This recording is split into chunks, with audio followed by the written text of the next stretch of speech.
अस्सलाम वालेकुम। यासीन आपके साथ हाजिर है मॉर्निंग ब्रीफिंग में।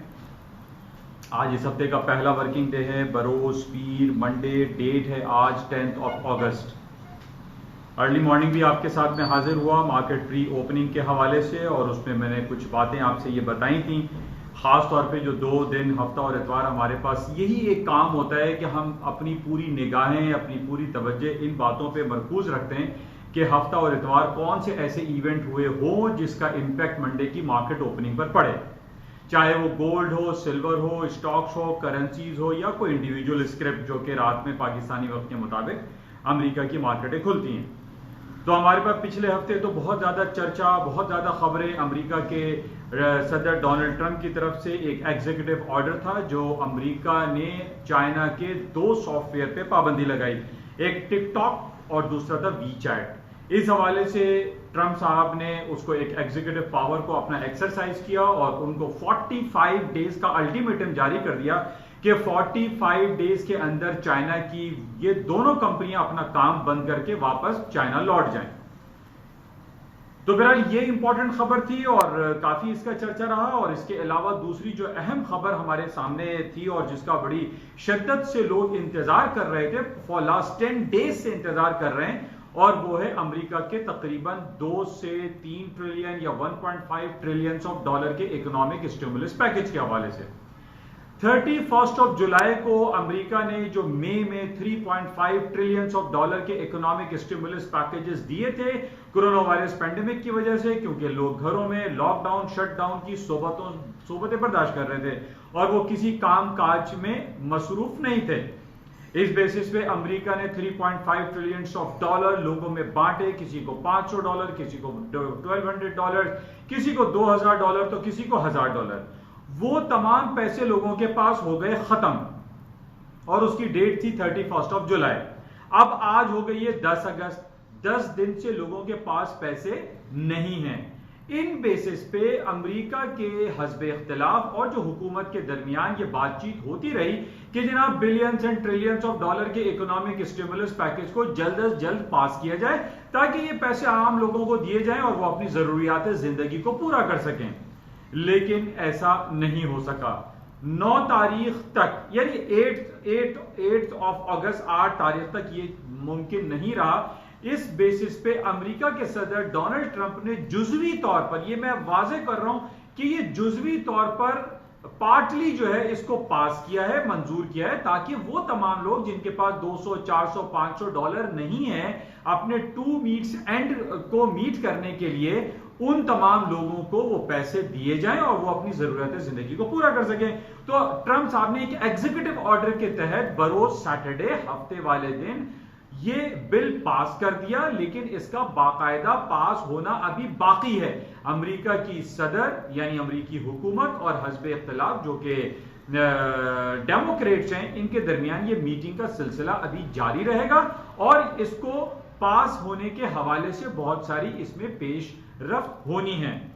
यहां पर यह बात मैं पिछले काफी दिनों से आपसे यह बयान करता चला आ रहा हूं कि यह बिल पास होगा बाय हुक और बाय क्रुक, क्योंकि उसकी वजह यह है कि यह बिल किसी एक शख्स का नहीं है, किसी एक पार्टी का नहीं है, किसी एक कंपनी का नहीं है, बल्कि यह बिल अमेरिका की आवाम के लिए है। और जब अमेरिका के आवाम की जब बात आ जाती है तो सूनर और लेटर इनकी नोक पलक को दुरुस्त करने के बाद इस बिल को पास कर दिया जाता है। पहले भी हमने ये देखा, तारीख शाहिद है कि ऐसे इकोनॉमिक स्टिमुलस पैकेज जो अवाम नास के लिए होते हैं वो सूनर और लेटर पास कर दिए जाते हैं। हालांकि अब हम ये देख रहे हैं कि ट्रंप साहब ने अपने एग्जीक्यूटिव पावर को एक्सरसाइज करते हुए इस बिल को पास किया है, लेकिन ये पार्टली है। अब इसकी बात ये हो रही है कि जनाब ये कब पास होगा, कैसे पास होगा, ये तमाम देखिए बातें इसकी बहुत पेचीदगियों वाली बातें। हमें इस बात को गौर से देखना चाहिए, समझना चाहिए कि ट्रंप साहब ने इसको पास कर दिया और ये आइंदा भी सूनर और लेटर पास हो जाएगा, जिसकी बेसिस पे हम ये देख रहे हैं कि आज जो अर्ली मॉर्निंग मार्केटें ओपन हुई वो तमाम की तमाम वो नेगेटिविटी की तरफ लोग इस पे खदशात का इजहार कर रहे थे। बहुत सारे लोगों ने मुझे फोन कॉलें करके कहा कि सर ये जो है ये पास हो गया है लेकिन इसके नेगेटिव पहलू आएंगे और ये होगा वो होगा। मैंने उन लोगों को यही बात समझाने की कोशिश की, आप ये समझें कि ये बिल अवामुन नास के लिए है और इसको पार्टली पास किया गया है। इसका पॉजिटिव इंपैक्ट आएगा अमेरिका की स्टॉक मार्केट पे, ना सिर्फ अमेरिका बल्कि the rest of the world पे ये पॉजिटिव इंपैक्ट छोड़ेगा। अपार्ट फ्रॉम दिस कि जनाब ये अभी कांग्रेस में होना बाकी है और ये है वो दूसरी बातें हैं। अच्छा, इसके साथ ही लोग ये भी कहते रहे कि जनाब वी चैट और टिकटॉक के ऊपर पाबंदी लगा दी है, एग्जीक्यूटिव ऑर्डर पास कर दिया है। मैंने उन तमाम लोगों को इस बात को समझाने की कोशिश की और उसमें काफी लोग इस बात को समझे। बेसिकली वजह यह होती है कि सारी इंफॉर्मेशन हमारे पास CNN, ब्लूमबर्ग, investing.com और अमेरिका के और यूरोप के डिफरेंट चैनल्स पे ये चीजें आती रहती हैं, लेकिन हमारा मसला यह है कि ये तमाम जो बातें आती हैं, तमाम जो तहरीरें होती हैं वो अंग्रेजी जबान में होती हैं और अंग्रेजी जबान को समझने के लिए थोड़ा सा वक्त दरकार होता है। हमें चाहिए कि जनाब जब भी हम कोई ऐसी तहरीर आए, चाहे वो किसी भी चैनल से आए, उसको आप उसका बगौर मुताला कीजिए। और उस मुताले में हमने ये पाया कि वी चैट और टिकटॉक को बंद करने के लिए अमेरिका ने 45 डेज का टाइम दिया है। अब देखिए इस बात को समझने की जरूरत है। एक तरफ टिकटॉक और वी चैट के बंद होने की बात हो रही है जिसमें 45 दिन का टाइम दिया है, एक तरफ हम स्टिमुलस पैकेजेस की बात कर रहे हैं जो billions and trillions of dollar का है। इस बात को समझना बहुत जरूरी है कि ये तमाम मामला जो हैं ये यकदम नहीं हो जाते, एक फौरन नहीं हो जाते, इनके हमें लॉन्गर पीरियड ऑफ टाइम में इनकी इंप्लीकेशंस को चेक करना पड़ता है कि इसके असरात क्या मुरत्तब होंगे। अब अगले सैटरडे को, कमिंग सैटरडे को अमेरिका और चाइना के वफूद, अमेरिका और चाइना की डेलीगेशन की मीटिंग हो रही है जो billions and trillions of dollar के जो इन्होंने टैक्सेस लगा रखे हैं एक दूसरे ममालिक पे, इस हवाले से इनकी डेलीगेशंस की मीटिंग पिछले साल से चली आ रही है और इस हफ्ते जो कमिंग सैटरडे आएगा उसमें भी होनी है।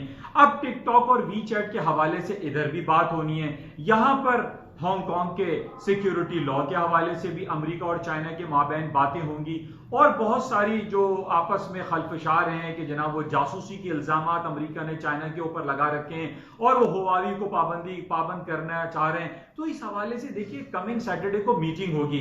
अब हमें वी चैट और टिकटॉक के हवाले से 45 दिन का टाइम मुयस्सर है। इसका मतलब यह है कि आफ्टर 45 डेज या विद इन 10 और 20 डेज में दोनों ममालिक के दरमियान कुछ मामला तय होंगे। मैंने आपको पहले भी बताया था कि वी चैट तकरीबन कमोबेश 1 अरब 1 बिलियन लोग इस्तेमाल करते हैं और इसके जरिए वो अपनी सोशल, अपनी एजुकेशन, अपनी पेमेंट के हवाले से बहुत ज्यादा काम किए जाते हैं। अब इन बेसिस पे जैसे कि मैंने आपसे ये कहा कि आज के दौर में किसी कंपनी को एक एग्जीक्यूटिव पावर के तहत आप बंद नहीं कर सकते क्योंकि इसमें अवाम नास की जो पॉइंट्स होते हैं उनकी सहूलियात इसमें शामिल होती हैं, ना सिर्फ अमेरिका के बल्कि चाइना के ले लीजिए, यूरोप के ले लीजिए, अरब कंट्री के ले लीजिए, एशियन कंट्रीज के ले लीजिए, ये वी चैट और वी पे के थ्रू कनेक्ट हैं, जुड़े हुए हैं। तो हाउ इट इज पॉसिबल कि जनाब ट्रंप साहब एक एग्जीक्यूटिव ऑर्डर पास कर दें और वो किसी कंपनी को बंद कर दें? ये मुमकिन नहीं। इससे पहले भी हम देख चुके हैं कि उनके एग्जीक्यूटिव ऑर्डर्स को चैलेंज किया गया, कोर्ट में चैलेंज किया गया और वो कोर्ट में रिजेक्ट कर दिए गए। इसकी मिसाल हमारे सामने मुख्तलिफ मौजूद है। अच्छा, आज बड़ी इंपॉर्टेंट हमारे पास ये खबर आई कि जनाब जैसे टेस्ला अमेरिका एक इलेक्ट्रॉनिक गाड़ियां बना रहा है, इसी तरीके से चाइना भी XPeng करके कुछ नाम है, वो चाइना भी टेस्ला की टक्कर में अब गाड़ी बनाने जा रहा है। और सबसे इंपॉर्टेंट पहलू इस तमाम प्रोसेस का ये है कि चाइना ये कंपनी इसके IPOs यानी इनिशियल पब्लिक ऑफरिंग इशू करेगा और वो अमेरिका की स्टॉक मार्केट में रजिस्टर्ड होगी। ये बड़ी इंपॉर्टेंट बात है। देखिए, मैं आपको यही बात समझाने की कोशिश कर रहा हूं कि आजकल पूरी दुनिया की जो भी कंपनीज ऑन होती हैं, रजिस्टर्ड होती हैं, वो अमेरिका में जाकर रजिस्टर्ड होती हैं। यूरोप की लातादाद कंपनीज ऐसी हैं जो कि अमेरिका नैस्डैक में, S&P और डाउ जोन्स में रजिस्टर्ड हैं। इसी तरीके से बहुत सारी कंपनीज हमारे सामने हैं जो चाइना की न्यूयॉर्क स्टॉक एक्सचेंज में रजिस्टर्ड हैं। तो इन बातों को समझने की जरूरत है कि अगर चाइना अपनी कंपनीज को रजिस्टर्ड कर रहा है तो इसका मतलब है कि अमेरिका को भी इससे कुछ ना कुछ फायदा हो रहा है। बिलियंस और ट्रिलियंस ऑफ डॉलर की इन्वेस्टमेंट अमेरिका की इकोनॉमी के अंदर इंजेक्ट होगी। अमेरिका इसको समझता है। इस वजह से हम ये देख रहे हैं कि जो भी मामलात इन दोनों ममालिक के दरमियान होते हैं तो उसके नेगेटिव पहलू इतनी जल्दी नहीं आते, बल्कि उसकी लॉन्गर पीरियड ऑफ टाइम में हम ये देखते हैं कि उसकी पॉजिटिविटी दिखाई देती है। और यही वजह है कि हम बेतहाशा इन दोनों ममालिक में इख्तिलाफात तो जरूर देखते हैं, लेकिन इनके आपस में एक दूसरे के साथ मामलात जुड़े हुए हैं। इसी तरीके से वी चैट और टिकटॉक के हवाले से, टिकटॉक के बारे में यह कहा जा रहा है कि माइक्रोसॉफ्ट इसको खरीदने के लिए जा रहा है। यह बात एक तरफ है कि अमेरिका ने यह इल्जाम लगाया कि टिकटॉक जासूसी का काम कर रहा है, क्योंकि उसके अंदर लोकेशन जो है आपके सामने होती है कि जब भी आप सेटिंग्स में जाते हैं अपने मोबाइल पे, उसमें आपको लोकेशन एक्टिवेट करना पड़ता है। तो इट मींस कि अमेरिका ये कहता है कि हमारे बहुत सारे जर्नैल हैं, फौजी हैं और जितने भी हमारे हवाबाज हैं, उन तमाम लोगों ने अगर चिटचैट को इस्तेमाल करना या आपका ये टिकटॉक को इस्तेमाल करना शुरू कर दिया तो इनकी सिक्योरिटी जो लिमिट्स हैं वो खराब हो जाती हैं, उनकी सिक्योरिटी लॉस की वायलेशन होती है, जिस बेसिस पे अमेरिका ने ये इल्जाम लगाया हुआ कि स्पियोनेज यानी जासूसी का काम जो है टिकटॉक है या वी चैट ये कर रहे हैं। लेकिन इन तमाम मामलों के पीछे क्या है कि इक्तिसादी और माशी जो जरूरतें हैं और माशी जो मजबूतियां हैं वो अमेरिका और चाइना की आपस में एक दूसरे के साथ जुड़ी हुई हैं। जैसे मैंने आपसे पहले भी कहा था कि बिलियंस ऑफ डॉलर की इंपोर्ट और एक्सपोर्ट दोनों ममालिक करते हैं। चाइना अमेरिका से लातादाद बेतहाशा soybean, wheat, corn, cotton, sugars को खरीदता है। इसी तरीके से अमेरिका जो है चाइना से बहुत ज्यादा, आप देख लीजिए कि वहां की जो बड़ी बड़ी कंपनीज हैं, वॉलमार्ट है, स्टोर हैं, वहां पे मेड इन चाइना के टैग लगे हुए बेतहाशा चीजें भरी पड़ी हुई हैं और कमोबेश 80% इंपोर्ट अमेरिका चाइना से करता है। तो हाउ इट इज पॉसिबल कि दोनों ममालिक एक दूसरे को जो है वो दस्ते गरेबां हो जाएं और एक दूसरे को मारने के लिए चढ़ जाए? ऐसा मुमकिन दिखाई नहीं देता। तो इन्हीं बेसिस पे मैं आपको ये बताता रहता हूं कि जनाब ये दोनों ममालिक पीछे से या इकोनॉमिकली या इक्तिसादी तौर पे जुड़े हुए हैं। इनकी आपस में बातें तो होती हैं कि जनाब वो चिटचैट बंद कर देंगे, टिकटॉक बंद कर देंगे और जनाब ये बिलियंस ऑफ डॉलर के 10% 20% जो है वो टैक्सेस लगा देंगे, लेकिन ये दोनों ममालिक एक दूसरे के लिए लाजिम व मलजूम है। तो इन बेसिस को समझने की बहुत ज्यादा जरूरत है। तो ओवरऑल जो आज अर्ली मॉर्निंग मार्केटें खुली, हम यही देख रहे हैं कि ये जो सूरत हाल रही कि जनाब जुजवी तौर पर ट्रंप साहब ने इसको पास किया है, इट इज अ पॉजिटिव। और यही वजह है कि आज इस वक्त हम देख रहे हैं कि यूरोप की और एशियन मार्केटें चल रही हैं, कोई ज्यादा निगेटिव पहलू इसमें हमें दिखाई नहीं दे रहा। आज सुबह एशिया में जो चाइना के तीनों इंडेक्स ट्रेड हुए हैं वो 0.7% प्लस में बंद हुए हैं, ग्रीन टेरिटरी में बंद हुए हैं, हायर नोट्स पे बंद हुए हैं। ये इंडिकेट्स हमें कर रहे हैं कि मामलात आगे चल के बेहतर हो सकते हैं, क्योंकि सैटरडे को इन दोनों ममालिक की मीटिंग होने वाली है। अच्छा, इसके अलावा और जो बातें हमारे पास हैं कुछ हम बात कर लेते हैं। खास तौर पे बहुत सारे मेरे जो सब्सक्राइबर हैं, जो सुनने वाले हैं, वो गोल्ड मार्केट के हैं। गोल्ड की मार्केट आप देखिए, मैंने रात को अपनी कमेंट्री में ये कहा था कि गोल्ड की मार्केटों में तेजी बरकरार रहेगी और मैंने आपको लेवल दिया था 2018 स्पॉट कैश की बात कर रहा हूं। 2018 के नीचे टेक्निकल ग्राउंड पे इसका ट्रेंड रिवर्सल बनता है, मार्केटें डाउन हो सकती हैं, लेकिन ऐसा नहीं हुआ। आज सुबह भी मार्केट ने 22019 का लो किया और उसके बाद यानी 2018 का लेवल को नहीं ब्रेक किया और मार्केट दोबारा 2030 2035 के ऊपर आ गई है। तो इस बात को समझने की बड़ी जरूरत है कि टेक्निकल ग्राउंड को एज वेल एज जो फंडामेंटल खबरें हमारे पास होती हैं उनको आप लाजमी क्लोजली मलूज़े खातिर रखा करें। और अभी हम यही देख रहे हैं कि गोल्ड की कीमतें हायर नोट्स पे खड़ी हुई है, ग्रीन टेरिटरी में। अच्छा, बहुत सारी तज्जियाती मुतालियाती खबरें आ रही हैं, कहीं CNBC में है तो CNN पे है, उसके बिजनेस पेज पे है, डॉन में है, बहुत सारे अखबारात ये खबरें देते चले आ रहे हैं कि जनाब गोल्ड बहुत महंगा हो जाएगा, गोल्ड में $4000 $3000 के जो लेवल्स हैं वहां तक मार्केट जा सकती है और इसमें कोई मुज़ायका नहीं, इसमें कोई गलत बात नहीं। मैंने गोल्ड के बढ़ने की बहुत सारी वजूहात आप लोगों को बयान कर दी हैं और मैं करता चला आ रहा हूं कि जनाब इसकी सबसे पहली वजह क्या है कि पूरी दुनिया में इंटरेस्ट रेट जो है वो नेगेटिव टेरिटरी में जा रहा है और अमेरिका ने भी अभी इंटरेस्ट रेट अपने हिस्ट्री का लोएस्ट लेवल पे 0% पे रखा हुआ है। बर्तानिया आप देख लीजिए कि 10 बेसिस पॉइंट इंटरेस्ट रेट चल रहा है, कहां 3 से 4% इसका इंटरेस्ट रेट होता था। और इसी तरीके से यूरोपियन सेंट्रल बैंक में 10 बेसिस पॉइंट 50 बेसिस पॉइंट उनका इंटरेस्ट रेट नेगेटिव है जो डिपॉजिट फैसिलिटी है। न्यूजीलैंड स्विट्जरलैंड में नेगेटिव है, जापान में नेगेटिव है, तो व्हाई नॉट इन अमेरिका।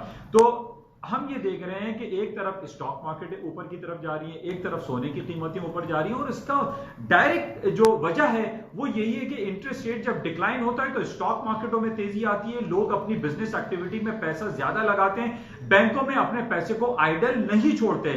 जब उनका आइडल छोड़ने का इरादा तर्क होता है तो वो स्टॉक में इन्वेस्ट करते हैं या फिर जब हम देखते हैं कि जियोपॉलिटिकल सिचुएशन खराब होती है, जिस तरीके से बैरूत में, लेबनान और ये जो अभी धमाका हुआ जिसमें अमोनियम नाइट्रेट का बहुत एक्सप्लोजिव अमल हुआ जिसमें तकरीबन 150-200 लोग मर चुके हैं अब तक। और मतलब जो भी नेगेटिव आप पहलू देखते हैं उसमें गोल्ड की कीमतें ऊपर की तरफ जाती हैं और यही वजह है कि गोल्ड ऊपर की तरफ जा रहा है। $2000 के साइकोलॉजिकल बैरियर से ऊपर की तरफ मार्केट ट्रेड हो रही है और जो भी रिपोर्ट्स हमारे पास आ रही हैं वो इन तमाम हालात और वाकयात को पेश नजर रखते हुए वो यही कह रहे हैं कि गोल्ड की कीमतें हायर साइड पे रहेंगी।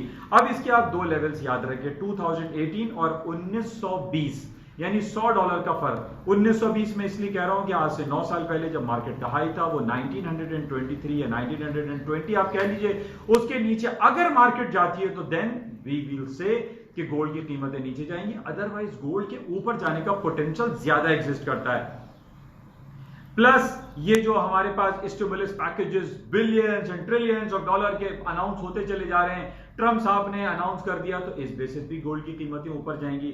फिर अभी जब ये कांग्रेस बाकायदा पास कर देगा उसमें भी गोल्ड की कीमतें ऊपर जाएंगी क्योंकि लोगों के पास पैसा होगा, लोगों के पास कैश मनी होगी और उसके बाद वो गोल्ड में इन्वेस्ट करने की ज्यादा कोशिश करते हैं। और गोल्ड में ऊपर जाने की एक और वजह जो हमारे सामने अभी एक जो तज्जियाती मुतालिया आता है उसमें यह कहा जाता है कि जब से ये प्लास्टिक मनी हमारे पास आई है, यानी क्रेडिट कार्ड आया है या बिटकॉइन आया है, इस बेस पे लोग क्या करते हैं कि उस क्रेडिट कार्ड पे गोल्ड को बाय कर लेते हैं, बिटकॉइन के अगेंस्ट में गोल्ड को बाय करते हैं क्योंकि गोल्ड एक टेंजिबल आइटम है। गोल्ड एक हाथ में आपके पास एक टेंजिबल चीज है, वो चाहे 100 साल गुजर जाए, 1000 साल गुजर जाए, गोल्ड गोल्ड रहेगा। करेंसी अपनी डीबेसमेंट की वजह से अपनी कदरों कीमत को जायल कर देती है, खो देती है। लोग पैसा कैश नहीं रखते और उसको वो तरजीह देते हैं कि जनाब सोने को रखा जाए। तो बहरहाल इस वजह से सोने में मजीद इजाफा दिखाई देता है, आप इसको क्लोजली देखिएगा। अच्छा, अब हम बात करते हैं क्रूड ऑयल की। क्रूड ऑयल में बहुत अरसे से आपसे ये कहता चला आ रहा हूं कि जनाब 41 का जो साइकोलॉजिकल और टेक्निकल लेवल है इसके ऊपर अगर मार्केट गई तो ऑयल की मार्केट हायर साइड पे रहेगी। अब हमारे सामने ये बात है कि अमेरिका में आप देख रहे हैं कि तकरीबन 50 लाख कोरोना वायरस केसेस आ चुके हैं, 1,60,000 यानी 160,000 लोग वहां पे किल्ड हो चुके हैं, मर चुके हैं, डाई हो चुके हैं। इस बेसिस पे क्या हो रहा है, एक तो पहली बात इन बेसिस पे कोरोना वायरस के फैलने की वजह से एक तो स्टिमुलस पैकेज लाजमी पास होगा, इसको आप जहन नशीन कर लीजिए कि ये स्टिमुलस पैकेज सूनर और लेटर पास हो जाएगा कांग्रेस की जानिब से, क्योंकि पार्टली ट्रम्प साहब इसको पास कर चुके हैं। और जो कोरोना वायरस का केस है ये आपके सामने, तो इस बेसिस पे भी स्टॉक मार्केटें ऊपर की तरफ जाएंगी क्योंकि ये स्टिमुलस पैकेज पास होगा। अब इसी स्टिमुलस पैकेजेस के पास होने के बाद गोल्ड की कीमतें भी ऊपर जा रही हैं, प्लस जो ऑयल की कीमतें हैं, जब हम रीओपनिंग की बात करते हैं तो इस बेसिस पे भी मार्केटें ऊपर है, तेल की मार्केट ऊपर है 41 के नीचे या $40 के नीचे स्टॉप्स लगा के आप लॉन्गर पीरियड ऑफ टाइम में ऑयल को बाय कर सकते हैं। मेरा और बहुत सारी बातें होंगी और आपसे इंशाल्लाह राब्ता रहेगा। एक इंपॉर्टेंट बड़ी खबर है, कल की खबर यह थी कि चेन्नई इंडिया में वहां पर अमोनियम नाइट्रेट का एक स्मगलिंग पकड़ी गई है जो कि 740 टन अमोनियम नाइट्रेट वहां रखा हुआ था और एक बहुत एक्सप्लोजिव मटेरियल है जो कि हमने बैरूत में देखा, बुरा हाल हो गया, हजारों लोग यानी जख्मी हैं और सैकड़ों वहां पर हलाक हो चुके हैं ये, और पूरा तकरीबन आधा बैरूत तबाह हो गया है। तो ये बड़ी खतरनाक बात है। हमें भी चाहिए कि हमारा जिस तरीके से हम बदहाली का शिकार कराची वाले चल रहे हैं, यानी यहां पर बल्दिया फेल हो चुका है, गटर नाले, पानी, बिजली, गैस, यानी हम लोग हालत जंग में रह रहे हैं और कोई पूछने वाला नहीं है। मुझे तो बड़े अफसोस के साथ कहना पड़ रहा है कि ना तो हुकूमत सिंध सामने आ रही है, ना हमारा बल्दियाती निजाम सामने आ रहा है। है, और ना ही इमरान खान साहब ने एनडीए में तो बना दिया नेशनल डिजास्टर मैनेजमेंट, जिसके लेफ्टिनेंट जनरल मोहम्मद अफजल साहब काम कर रहे हैं, लेकिन बेचारा एक आदमी क्या करेगा,